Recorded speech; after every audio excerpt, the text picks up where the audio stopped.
पद चिन्ह बनाता है, रचता है इतिहास वजन में, दुनिया में वो ही पूजा जाता है, दुनिया में वो ही पूजा जाता है।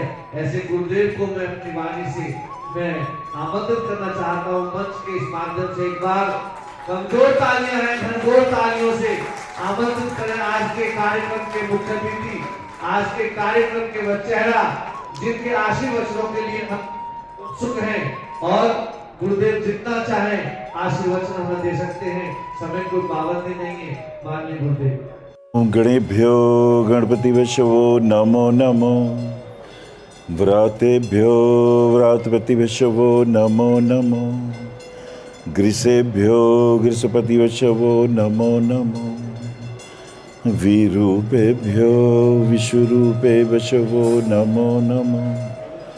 ओम गं गणपतये नमः। मंच पर उपस्थित सभी विद्वजनों को, उनके ज्ञान को, उनके तप को नमन करता हुआ और मेरे सामने सभागार में उपस्थित सभी दिव्य विभूतियों को मैं हृदय से ज्योतिष के प्रति उनके उत्साह, समर्पण और उनके इस संकल्पों को हृदय से प्रणाम करता हूं और आप सभी का इस सभागार में दिल से स्वागत करता हूं, अभिनंदन करता हूं।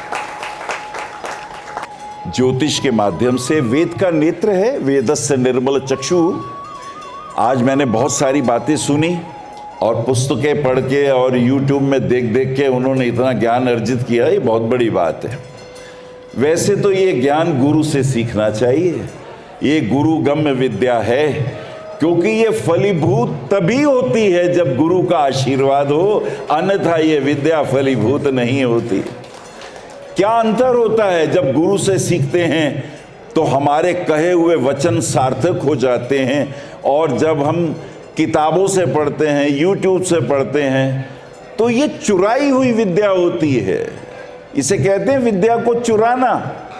भाव किसी के, विचार किसी के आपने यूं प्रकट कर दिए जैसे मेरे, तो याद रखें दोष लगता है।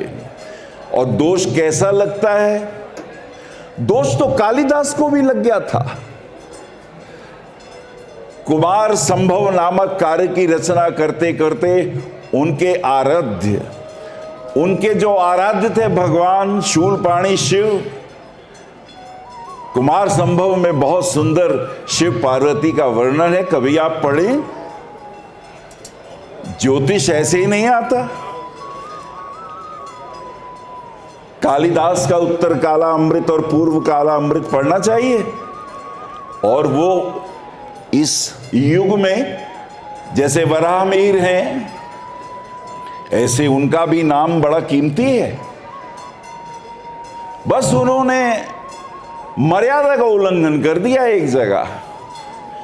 शिव पार्वती विवाह, और विवाह में सुहाग रात का वर्णन, और भावुक होकर भावावेश में कालिदास कुछ ऐसा लिख गए कि मर्यादा का उल्लंघन हो गया, और उसमें पार्वती जी नाराज हो गईं। खड़ी होकर उन्होंने श्राप दिया कि यद्यपि तू काली का पुत्र है, यद्यपि तू विद्वान है, लेकिन मर्यादा के विपरीत कभी नहीं बोलना चाहिए। तुमने बोला है, मर्यादा तुमने लांघी है, तो मैं तुम्हें शाप देती हूं, तुम्हारी मृत्यु किसी वैश्या के हाथ से होगी और इस देश से दूर जाके होगी। अब आपको ये सब पढ़ना पड़ेगा कुमार संभव लंबी व्याख्या में जाने के लिए, पर यह घटना घटी। एक बात याद रखें, चरित्रहीना पुनंति न वेदा। चरित्रहीन को तो वेद भी पवित्र नहीं कर सकते। भगवान ने तुम्हें अगर देह यष्टि अच्छी दी है, सलोनी सूरत दी है, तो वक्तव्य भी सार गर्भित होने चाहिए। अगर कालिदास को क्षमा नहीं मिली तो तुम कहां हो? कालिदास वो जिन्होंने मालविका अग्निमित्र, उनके ग्रंथ सुने आनंद आ जाएगा। मेघदूतम, अरे उज्जैनी नगरी के विक्रमादित्य के दरबार के नवरत्नों में एक, तुम कालिदास को क्या जानो? साक्षात जैसे कोई देव पुरुष ने अवतार लिया हो, लेकिन अमर्यादित होने पर शाप उसे भी लगेगा। आप भी ध्यान दें, ये शाप जन्म पत्री में देखे जाते हैं। स्वच्छंदता तो ऐसे समझे जैसे रावण गुण में, ज्ञान में, शक्ति में, भक्ति में वो कम नहीं थे। और सच तो ये है कि वहां ब्राह्मणत्व भी पूर्ण था और असुरत्व भी पूर्ण था, ये दोनों का संधि था। लेकिन अमर्यादा, जब व्यक्ति मर्यादा से हीन होता है तो उसके पास सब वरदान होते हुए भी उससे सब छिन जाते हैं। 1.25 लाख पूत, 1 लाख पूत 1.25 लाख नाती, अंत समय ना दिया ना बाती, ये हाल होता है। राहु केतु के ऊपर भी बात हुई और कुछ चर्चाएं हुई वास्तु के विषय में भी। तो मैं संक्षिप्त में इन सब को एक सूत्र में बांध के आपको कुछ कहता हूं, ये आपके जीवन में काम आएगा। पहली बात, जो एस्ट्रोलॉजर हैं वो बात ध्यान दे के सुने। जब कभी कोई व्यक्ति तुम्हारे पास जन्म पत्री दिखाने आए तो तुम ये सोच के ध्यान देना, कोई दुखी, कोई परेशान व्यक्ति आया है और तुम्हें जो कुछ आता है उसे डराना मत, उसे भयभीत मत करना कि पैसे कैसे मिलें, कैसे मुझे पैसे ज्यादा मिलें। क्या ज्योतिष इसलिए सीख रहे हो कि पैसे कमाएं? तो ध्यान से सुनो, ये ब्रह्म विद्या है, ये ब्राह्मणों की विद्या है, ये ब्रह्मा जी की विद्या है। किसी को डराया, किसी को धमकाया, तो तुम्हें पता है तुम अपनी पत्री का कौन सा भाव एक्टिवेट कर रहे हो? तुम अपनी पत्री का कहीं छठा भाव एक्टिवेट तो नहीं कर रहे? रोग आएंगे वहां से। तुम कहते हो अरे मैंने तो कभी गलत किया नहीं, मेरे घर में तो मेरी माता जी बड़ी पुण्यशीला, मेरे भाई इतने प्यारे, पर एक से एक विपदा आ रही है। तो कहीं तुमने छल तो नहीं किया? कहीं तुमने कोर्ट में झूठी गवाही तो नहीं दी? कहीं तुमने प्रॉपर्टी के लिए किसी का हक तो नहीं मारा? ध्यान रखना, ये छठा भाव एक्टिवेट हो जाता है। और जब छठा भाव एक्टिवेट होता है तो सबसे पहले रोग आते हैं, लंबे रोग जो ठीक ही ना हो। और जब ये रोग आते हैं तो तुम्हारे 5-10 लाख रुपए तो स्वाहा हो जाते हैं। डॉक्टर पे हॉस्पिटल में गए तो ये भी पता नहीं ठीक ठाक भी आओगे कि नहीं। और अगर ठीक हो गए तो डॉक्टर तो देव रूप हैं। अगर सही डॉक्टर हैं तो देव रूप हैं। वो तो मानवता के इतिहास में आपके लिए साक्षात भगवान के बाद उनका नाम है। रिपु, शत्रु पैदा हो जाते हैं, आपसे ईर्ष्या करने वाले, आपके खिलाफ झूठी गवाही देने वाले आपके घर में ही हो जाते हैं। पार्टनरशिप है तो पार्टनरशिप टूट जाती है, कर्जे चढ़ जाते हैं। आप अच्छी जॉब में हैं, आपने मकान के लिए कर्जा लिया और आपकी जॉब छूट गई। अब जो कर्जों का जो ऋण, ये रोग, रिपु, ऋण, छठा भाव तीनों देता है। 8वां भाव एक्टिव हो जाता है। अचानक वो संकट पैदा होता है जो कभी सोचा ना हो। और 12वां भाव भी एक्टिवेट होता है, कोर्ट कचहरियां लग जाती हैं, वकील आपसे पैसा लेता है, डॉक्टर लेता है। अंतहीन प्रक्रिया है कष्टों की। तो don't activate your 6, 8 and 12 house. कोई सामने आए, आसान से उपाय बताओ। अच्छा, कैसा भी कष्ट हो कह दो रामायण पढ़ो, कैसा भी कष्ट हो कहो बेटा रामायण पढ़ो। अरे तालियां बजाओ, सो रहे हो। रामायण में हनुमान जी बैठेंगे सामने आके, रामायण शुरू करो भाई, रोज के 4 पेज ही पढ़ लो, और एक आसन सामने लगा हुआ हो, कहो हनुमान जी मैं शुरू करता हूं प्रभु आना। क्योंकि हनुमान जी तो राम कथा सुनवे को रसिया, तत्काल वहां आ जाते हैं, और जहां हनुमान जी आ जाते हैं वहां राहु भी हाथ जोड़ते हैं, वहां शनिदेव भी हाथ जोड़ते हैं। ये लो, राहु शनि के उपाय मिल गए आपको। रामायण का पाठ होना चाहिए, तुम्हें पता चलेगा भाइयों से कैसे प्रेम करते हैं, तुम्हें पता होगा पिता पुत्र में कैसा व्यवहार होना चाहिए, तुम्हें पता चलेगा शत्रु भी किस प्रकार से डील करना चाहिए।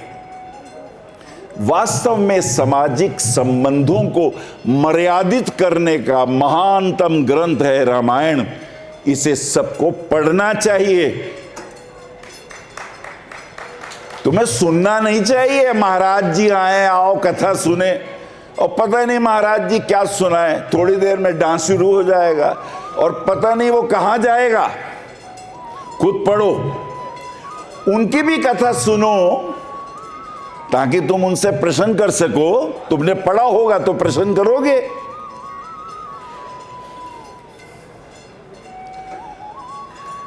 ज्योतिष के कुछ कीमती सूत्र। चलिए राहु केतु के ऊपर बोलता हूं, यह महत्वपूर्ण है। वैसे तो बहुत कुछ महत्वपूर्ण है। आपकी जन्म पत्री में राहु केतु बताएंगे घर में वास्तु दोष कहां है। तुम्हें पता चलेगा ऋण अनुबंध कहां है, कौन तुम्हें चैलेंज करेगा, कौन तुम्हारे विरोध में रहेगा, कौन तुम्हारी बात नहीं मानेगा। यह सीक्रेट तो जानना चाहिए। तो जन्म पत्री में अपनी राहु और केतु को देखो। इसके बाद मैं D9 पे बोलूंगा, क्योंकि यह कुछ टॉपिक मुझे आकर्षित कर रहा है। नवमांश एस्ट्रोलॉजिकल अवार्ड सेरेमनी, नवांश पे आऊंगा, लेकिन राहु केतु को समझ लो। राहु केतु आपके पिछले जन्मों के कर्मों से जो जो आपने उपलब्ध किया है, शुभ या अशुभ, उन सब का परिचय देता है।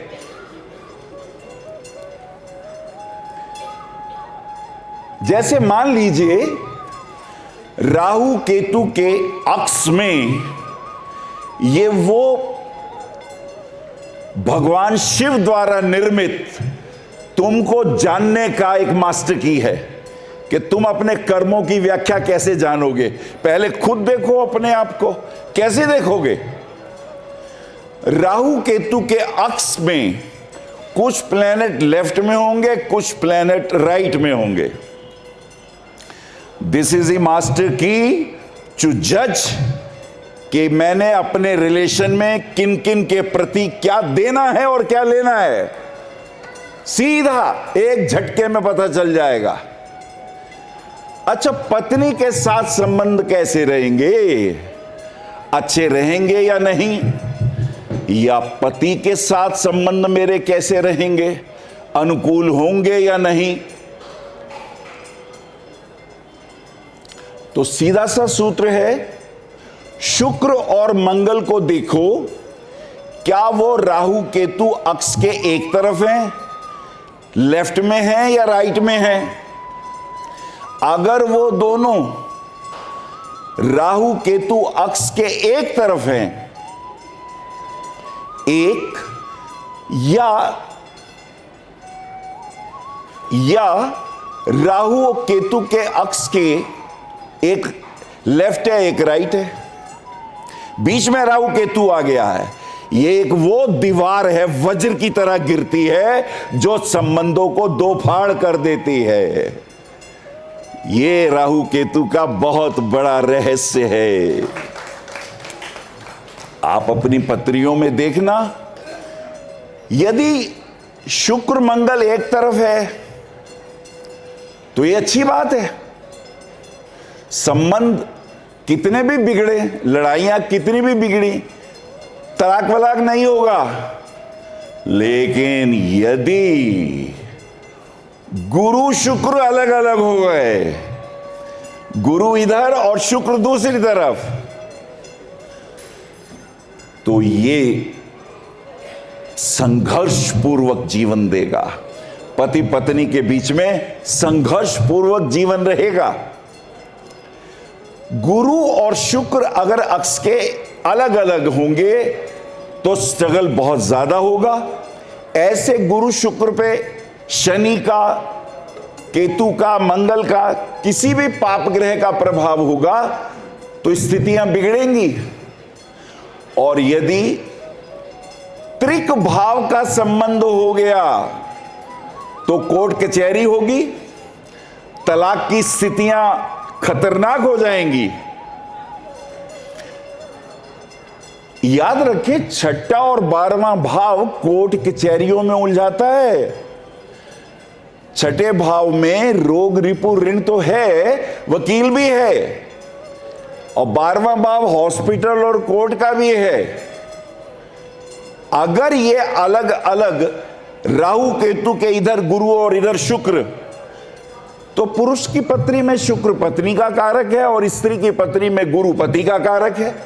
अगर ये दोनों अक्ष के अलग अलग होंगे और अगर इनके ऊपर त्रिक भाव 6, 8, 12 का उनके ग्रहों का प्रभाव हो, या ये दोनों में से कोई 6, 8वें, 12वें हो,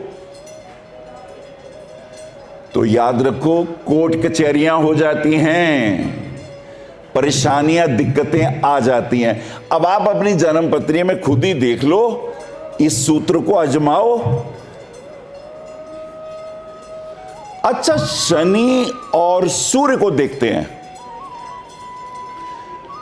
अगर शनि और सूर्य अलग अलग हैं तो पिता पुत्र में नहीं बनती। पिता पुत्र में ये वज्र की रेखा गिरी, इनके विचार अलग अलग हो जाएंगे। लेकिन अगर इस शनि और सूर्य का संबंध त्रिक भाव से हो जाए, 6, 8वें, 12वें में, तो प्रॉपर्टी के लिए मुकदमेबाजियां भी हो जाएंगी। सिंपल सा सूत्र है याद रखने का, त्रिक भाव 6, 8, 12। डिटेल में कभी किसी और सम्मेलन में बताऊंगा। यानी संबंधों में इतनी स्थितियां खराब हो जाती हैं। गुरु और शनि यदि दो अलग अलग हों, व्यवसाय में दिक्कत हो जाएगी। आप जो काम करोगे उसमें सेटिस्फेक्शन नहीं आएगा। मैं क्या करूं, अरे गुरुजी वो काम किया वो खराब हो गया, उसके बाद कपड़े का किया वो मेरा बिगड़ गया, लोग उधार ले गए, पैसे ही नहीं दे रहे, और कई माल तो मेरे पास डंप पड़ा है, क्या करूं, सेल लगाता हूं, सेल में नहीं बिकता। और गुरु और शनि आजीविका देते हैं। अब राहु केतु के एक गुरु इधर और एक शनि इधर, आजीविका में झंझट हो जाएगी। बहुत स्ट्रगल करना पड़ेगा, बहुत संघर्ष करना पड़ेगा। अगर त्रिक भाव में चले गए तो पार्टनरशिप ब्रेक होगी। लेकिन अगर इनके ऊपर शुभ ग्रहों का प्रभाव आ जाए, और शुभ ग्रह याद रखो बस 4 होते हैं, एक गुरु, एक शुक्र, एक बुध और एक उच्च का चंद्रमा। शुभ प्रभाव आपको, वैचारिक मतभेद तो रहते हैं लेकिन आपको जीने की कला भी देते हैं, अनुभव भी देते हैं। भाई अब संबंध है, संबंध तो नहीं तोड़ सकते, ये चाचा जी के साथ कर रहे हैं, लेकिन सुखी नहीं होते। चंद्र और शुक्र हो जाएं अलग अलग तो तो शुक्र तो पत्नी है, चंद्रमा सास जी हैं, माता जी हैं। अब राहु केतु का अक्स आया बीच में, सास बहू में नहीं बनेगी। अब आपस में लड़ाई झगड़े शुरू हो जाएंगे। अपनी पत्नियों में देखो कितना सरल सूत्र, कितने आसानी से समझ सकते हो। और इनके ऊपर पाप प्रभाव हो तो स्थिति बिगड़ेगी, शुभ प्रभाव हो तो वैचारिक तो मतभेद रहेंगे, लेकिन हम किसी तरह निभाएंगे। और छठे, आठवें, 12वें चले गए तो बहू कोर्ट में जाएगी और सास ससुर बीच में पिसेंगे बेटे के। लड़के के साथ तो बहू की बनेगी नहीं, साथ में सास ससुर भी पिसते हैं। ये इन योगों में होता है। ऐसे बहुत से योग हैं अलग अलग रिलेशन के। पर अब एक महत्वपूर्ण बात आपसे करता हूं। नवांश एस्ट्रोलॉजी की बात की है तो नवांश के बारे में एक बात समझ लीजिए। एक राशि में 9 नवांश होते हैं। एक राशि में 9 नवांश होते हैं और 12 भावों में 108 नवांश होते हैं। नवांशों का एक अपना बहुत बड़ा टॉपिक है, लेकिन सरल तरीके से एक बात बताता हूं कि विवाह करते वक्त जब कुंडलियों का आप मिलान करते हैं तो कुछ महत्वपूर्ण बातें ध्यान रखिए, इससे आपको आसानी होगी। अगर पुरुष की कुंडली है तो अब ध्यान से सुनिए, ये बड़ी महत्वपूर्ण बात करने जा रहा हूं। सप्तम भाव आपके पार्टनर का है। आप पुरुष हैं तो स्त्री का है, स्त्री की कुंडली है तो पुरुष का है। अब आप ये देखिए, जो सप्तम भाव का स्वामी है, जो भी स्वामी हो, उसके छठे, 8वें, 12वें पाप प्रभाव तो नहीं है। यह सूत्र नोट करिए। किसी भी ग्रह से छठा, 8वां और 12वां भाव त्रिक भाव बन जाता है। लगन से ही मत देखते रहना 6, 8, 12। सप्तम भाव और सप्तमेश से भी देखो 6, 8, 12। यह है महत्वपूर्ण, यह है महत्वपूर्ण। 6, 8, 12 सप्तम या सप्तमेश से छठे, 8वें, 12वें यदि पाप ग्रहों का प्रभाव होगा, उनकी जब दशा अंतरदशा आएगी, गृहस्थी में तनाव आएगा, परेशानियां आ जाएंगी। और यदि सप्तमेश से त्रिक भाव के स्वामी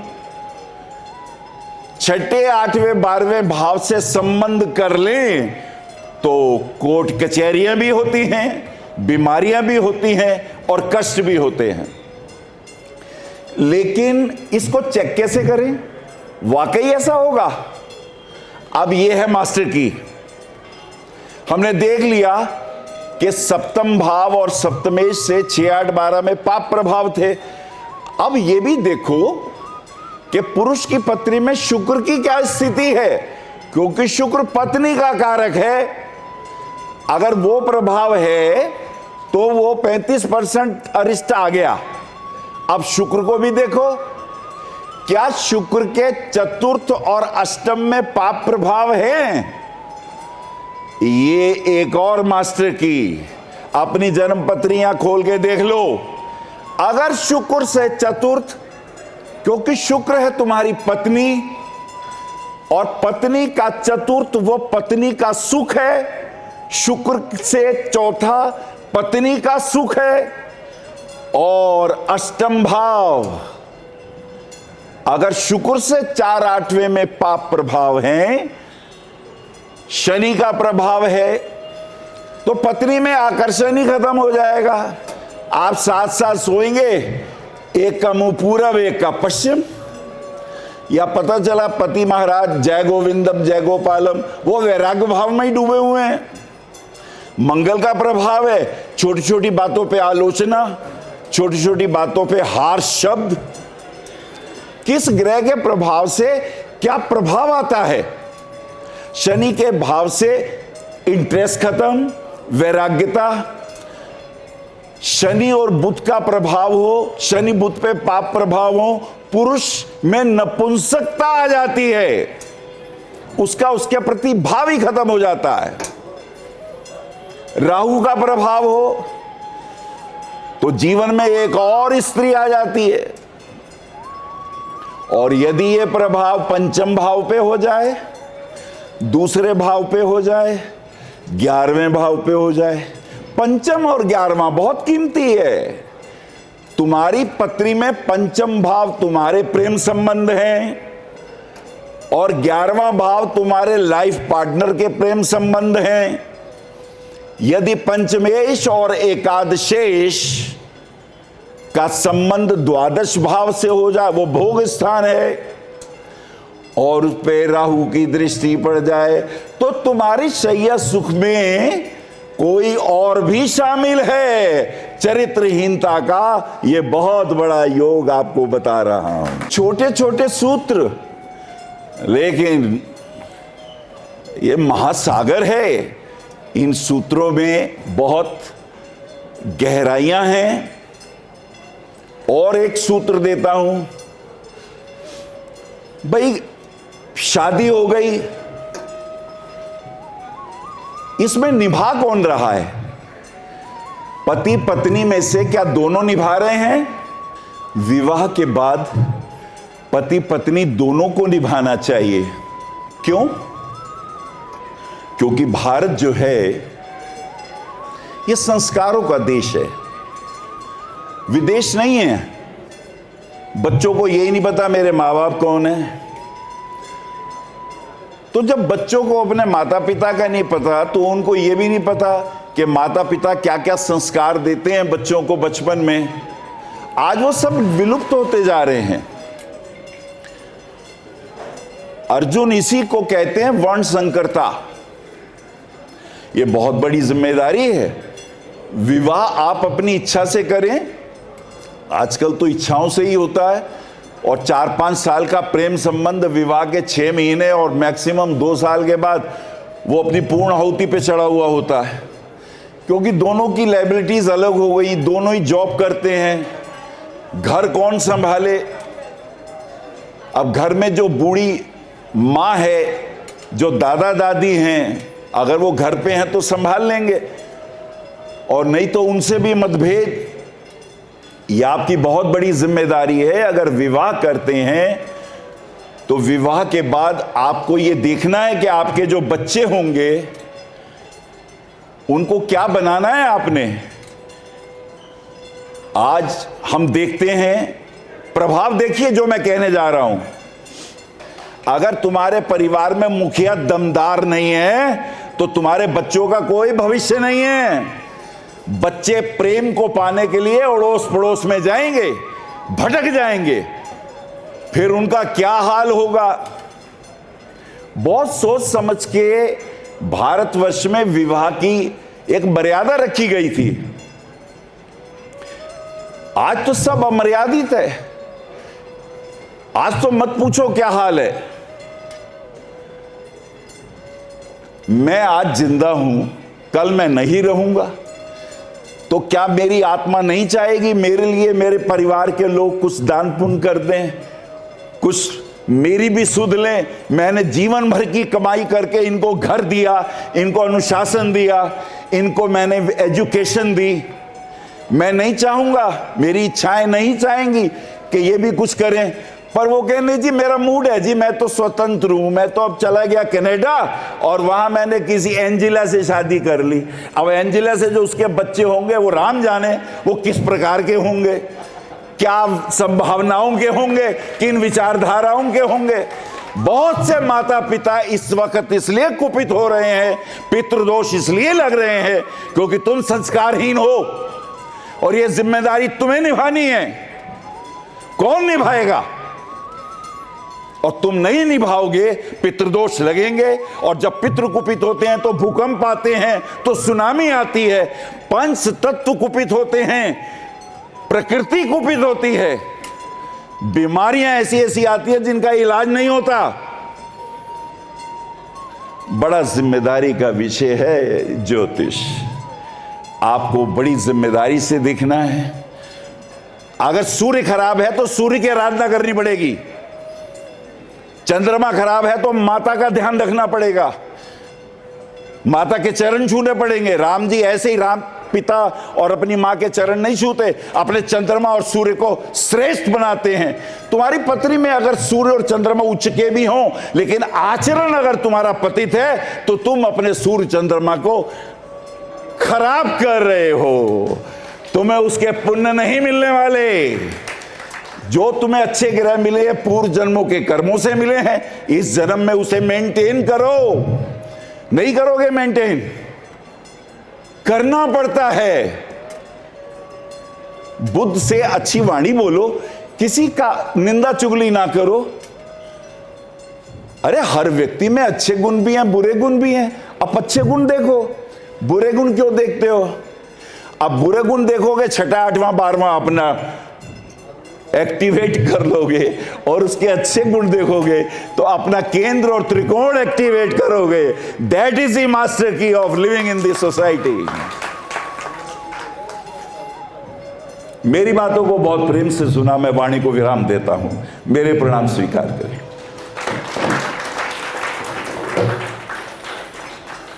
आचार्य श्री अनिल वत्स जी के आध्यात्मिक प्रवचन, ध्यान व ज्योतिष संबंधी मासिक राशि फल फेसबुक, यूट्यूब, www.astroanilvats.com पर भी देख सकते हैं।